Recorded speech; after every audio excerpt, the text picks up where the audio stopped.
Hey everybody, what's going on, and welcome back to Dave Does Pools, where this is one of the reasons why I keep a bolt extractor in my toolkit. Made the mistake of putting this somewhere that wasn't stable. When I was popping the filter out, it fell, broke the PSI gauge off, and it got this piece stuck in there. And so drilled it out a bit, got the extractor tapped in there, and now I can remove it and replace it. Without this, because I've ran into this issue one time before,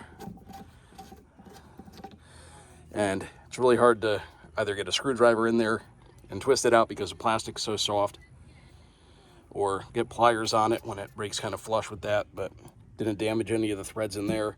I just drilled about 1/4 of an inch in so I could get that in there a bit to grip it.